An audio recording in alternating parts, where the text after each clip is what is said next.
And welcome to the new video. In this video, I'll be discussing about the construction of underground cable.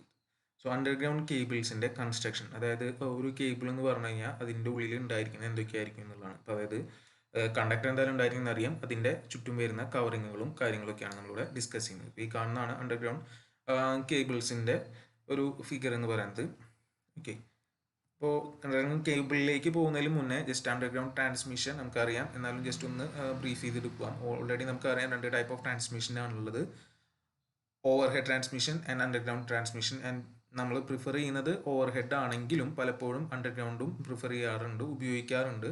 And it has the advantages like less liable to damage through storms or lightning.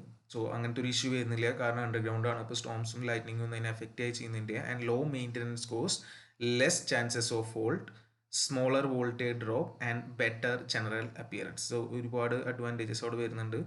പുറമെ കാണാത്തത് കൊണ്ട് തന്നെ atmospheric ആയിട്ടുള്ള എഫക്റ്റുകളൊന്നുമില്ല, maintenance cost കുറവാണ്, ഫോൾട്ടും കുറവായിരിക്കും.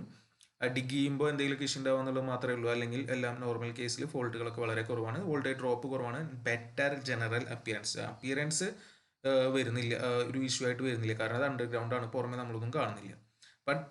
പക്ഷേ അതിൻ്റെ ഒരു മേജർ ഡ്രോബാക്ക് എന്താണെന്ന് വെച്ച് കഴിഞ്ഞാൽ they have greater installation cost and introduce insulation problems at high voltages compared with the equivalent overhead system. ഇപ്പോൾ ഓവർ ഹെഡിനായിട്ട് കമ്പയർ ചെയ്യുമ്പോൾ മെയിൻ പ്രോബ്ലം എന്ന് പറഞ്ഞു കഴിഞ്ഞാൽ ഇൻസ്റ്റലേഷൻ കോസ്റ്റ് തന്നെയാണ്. ഇൻസ്റ്റലേഷൻ കോസ്റ്റ് വളരെ വളരെ കൂടുതലാണ്. പിന്നുള്ളൊരു സംഭവം എന്ന് പറഞ്ഞു കഴിഞ്ഞാൽ ഇൻസുലേഷനാണ്. നമുക്ക് ഓവർ ഹെഡിൽ ഇൻസുലേഷൻ ഇപ്പോൾ കൊടുത്തില്ലെങ്കിലും വലിയ കുഴപ്പമില്ല എന്ന രീതിയിൽ നമ്മൾ പറയാറുണ്ട്, കാരണം അത് ഓവർ ഹെഡായിട്ടാണ് നിൽക്കണേ, എയർ അവിടെ ഇൻസുലേഷനായിട്ട് ആക്ട് ചെയ്തു. പക്ഷേ നമുക്കൊരു അണ്ടർഗ്രൗണ്ട് സിസ്റ്റത്തിൻ്റെ കേസിൽ അത് പറ്റില്ല. വോൾട്ടേജ് കൂടുന്നതിനനുസരിച്ച് ഇൻസുലേഷൻ റിക്വയർമെൻറ്റ്സ് കൂടിക്കൊണ്ടിരിക്കും. And it is employed where it is impracticable to use overhead lines. Overhead lines ഉപയോഗിക്കാൻ പറ്റാത്ത അവസ്ഥ വരികയാണെങ്കിൽ അവിടെയാണ് നമ്മൾ എന്ത് ഉപയോഗിക്കുന്നത്, അണ്ടർഗ്രൗണ്ട് സിസ്റ്റംസ് ഉപയോഗിക്കുന്നത്. Thickly populated areas where municipal authorities prohibit overhead lines for reasons of safety. അങ്ങനത്തെ കേസിൽ നമുക്ക് അണ്ടർഗ്രൗണ്ടിലേക്ക് പോകാം, സേഫ്റ്റി കാരണം ഓവർ ഹെഡ് പറ്റില്ല എന്ന് പറയുന്ന തിക്ലി പോപ്പുലേറ്റഡ് ആയിട്ടുള്ള ഏരിയാസിൽ, or around plants and substations, or where maintenance condition do not permit the use of overhead construction. Overhead construction പറ്റാത്ത എല്ലാ കേസിലും നമുക്ക് എന്തിലേക്ക് പോകാം, അണ്ടർഗ്രൗണ്ടിലേക്ക് പോകാം. പിന്നെ അപ്പിയറൻസും കാര്യങ്ങളൊക്കെ വരുന്ന ഒരു ഇഷ്യൂ ആയിട്ട് വരുന്ന സമയത്ത്. And distribution of electric power is congested urban areas at comparatively low or moderate voltages can be provided using underground system.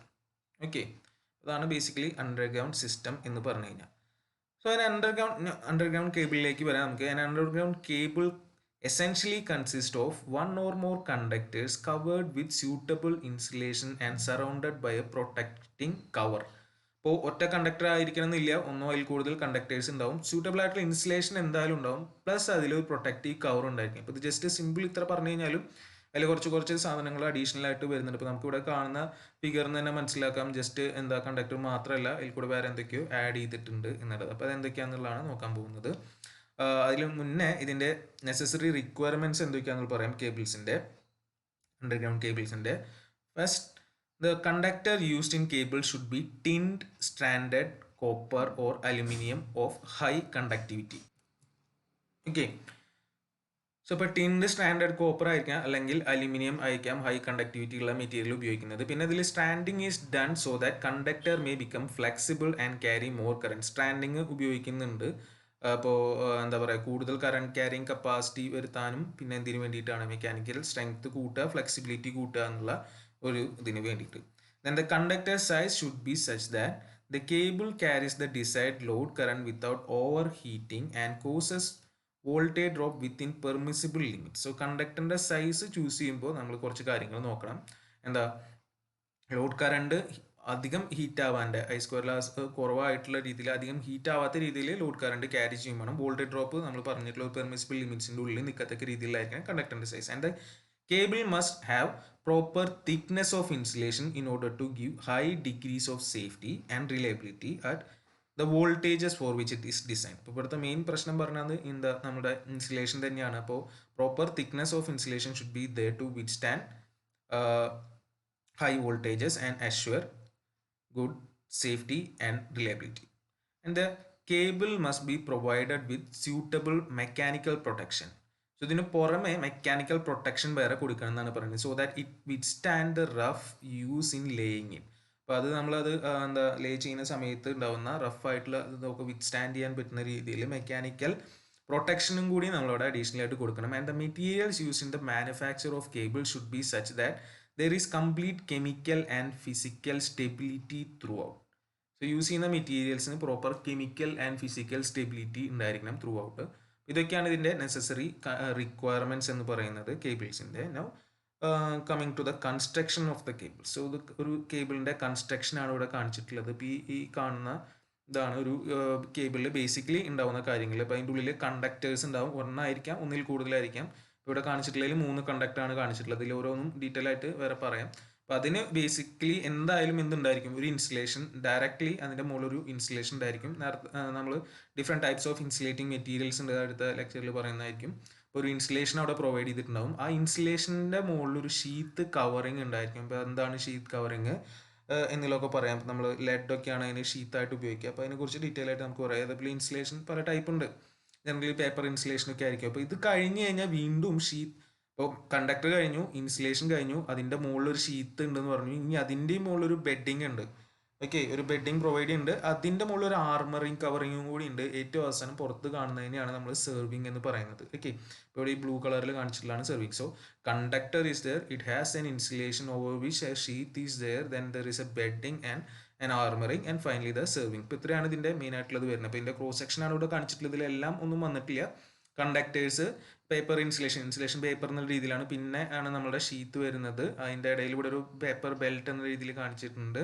Then finally serving ആണ് കാണിച്ചിട്ടുള്ളത്. പക്ഷേ അതിൻ്റെ ഇടയിൽ എന്തുണ്ടാവാം, ആർമറിങ്ങും ബെഡിങ്ങും ഒക്കെ ഉണ്ടായിരിക്കും. അപ്പോൾ ഇതിൽ ഓരോന്നും എന്തിനാണ് എന്തൊക്കെയാണ് എന്നുള്ളത് ജസ്റ്റ് നമുക്ക് വേഗം ബ്രീഫ് ചെയ്ത് പോവാം.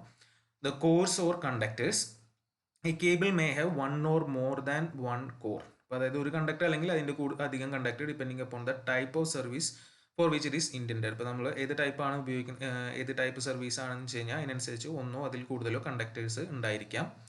Then the conductors are made of tinned copper or aluminium. നേരത്തെ പറഞ്ഞ തന്നെയാണ്, ടിൻ കോപ്പർ അല്ലെങ്കിൽ അലുമിനിയം ആയിരിക്കണം. And are usually standard in order to provide flexibility to the cable. Standard ആയിരിക്കണം. ഇത് രണ്ടും ഓൾറെഡി റിക്വയർമെൻറ്റിൽ പറഞ്ഞാണ്. അപ്പോൾ ആ ടൈപ്പ് കോഴ്സ് ആയിരിക്കണം. ദെൻ ഫസ്റ്റ് അതിൻ്റെ മുകളിൽ വരുന്ന insulation. Each core or conductor is provided with a suitable thickness of insulation and the thickness of layer depending upon the voltage to be withstood by the cable. ഇപ്പോൾ വോൾട്ടേജിനനുസരിച്ച് എത്രത്തോളം high voltage ആണ് എന്നുള്ളതിനനുസരിച്ച് ഒരു proper ആയിട്ടുള്ള insulation അവിടെ കൊടുക്കണം. അപ്പോൾ അതിന് commonly use ചെയ്യുന്ന ഇൻസുലേഷൻ മെറ്റീരിയൽസ് എന്ന് പറഞ്ഞാൽ impregnated paper, varnish, cambric, rubber, mineral compound, അങ്ങനെ കുറേ മെറ്റീരിയൽസ് ഉണ്ട്. അത് നമ്മൾ പഠിക്കും. അപ്പോൾ അത് വെച്ചിട്ട് എന്തായാലും ഒരു പ്രോപ്പർ ഇൻസുലേഷൻ ഉണ്ടാവും. അതിൻ്റെ മുകളിൽ വരുന്നതാണ് മെറ്റാലിക് ഷീത്ത് എന്ന് നമ്മളവിടെ കാണിച്ച് metallic sheet. This metallic sheet is provided in order to protect the cable from moisture, gases or other damaging liquids like acids or alkalis in the soil and atmosphere. And a metallic sheath of lead or aluminum is provided over the insulation. So insulation മുകളിൽ ഒരു metallic sheath of lead or aluminium provide ചെയ്യുന്നുണ്ട്. എന്തിനു വേണ്ടിയിട്ടാണ്? Protect the cable from moisture, gases or other damaging liquids in the soil and atmosphere. Soil or അറ്റ്മോസ്ഫിയറിൽ വരുന്ന ഈ പ്രശ്നങ്ങളൊക്കെ ഒഴിവാക്കാൻ, അതിൽ നിന്ന് പ്രൊട്ടക്ട് ചെയ്യാൻ വേണ്ടിയിട്ടാണ് നമ്മളൊരു metallic sheath of lead or aluminium provide ചെയ്യുന്നത് ഓവർ ഇൻസുലേഷൻ. ഇനി അതിൻ്റെ മുകളിൽ വരുന്നതാണ് ബെഡിങ് എന്ന് പറയുന്നത്. Over the metallic sheath is applied a layer of bedding which consists of a fibrous material like jute or hessian tape. Okay, ഇതിൻ്റെ മുകളിൽ വരുന്ന ഒരു എന്താ പറയുക, ലെയർ ഓഫ് ബെഡിങ് ആണ്. ബെഡിങ് എന്ന് പറഞ്ഞാൽ ഫൈബ്രസ് മെറ്റീരിയൽസ് ഉപയോഗിച്ചിട്ടാണ്, ജൂട്ട് അല്ലെങ്കിൽ ഹെസിയൻ ടേപ്പ് വെച്ചിട്ടാണ് ഉണ്ടാക്കുന്നത്. Purpose of the bedding is to protect the metallic sheath against corrosion. ഇപ്പോൾ മെറ്റാലിക് ഷീത്താണ് നമ്മളവിടെ കൊടുത്തിട്ടുള്ളത്. അതിന് കൊറോഷൻ സംഭവിക്കാനുള്ള സാധ്യത, കാരണം ഇത് മണ്ണിൻ്റെ അടിയിലാണ്, സോയിലിൻ്റെ അടിയിലാണ്. അപ്പോൾ അതിൻ്റെ കൊറോഷൻ പ്രൊട്ടക്ഷന് വേണ്ടിയിട്ടാണ് നമ്മൾ കൊടുത്തിരിക്കുന്നത്, ഈ ബെഡിങ് കൊടുത്തിട്ടുള്ളത്. Also to protect it from mechanical injury due to armouring. കാരണം ഇതിൻ്റെ മുകളിൽ ഇനി ഒരു ആർമറിങ് വരാൻ പോകുന്നുണ്ട്. അപ്പോൾ അതിൽ നിന്നും ഇതിനെ പ്രൊട്ടക്ട് ചെയ്യണം. അപ്പോൾ അതിന് വേണ്ടിയിട്ടാണ് ഇതിൻ്റെ ഇടയിൽ കൊണ്ടുവച്ചിട്ടുള്ളത്, ബെഡിങ് വെച്ചിട്ട്. അല്ലാണ്ട് ഡയറക്റ്റ് മെറ്റാലിക് ഷീറ്റിന് മുകളിൽ കൊണ്ടിട്ട് ആർമറിങ് വെച്ചേക്കില്ല. ഒരു ബെഡിങ്, ഫൈബ്രസ് മെറ്റീരിയൽ വെച്ചിട്ടുള്ള ബെഡിങ്, അത് കഴിഞ്ഞിട്ട് വരുന്നതാണ് നമ്മളുടെ armouring. So over the bedding, armoring is provided which consists of 1 or 2 layers of galvanized steel wire or steel tape.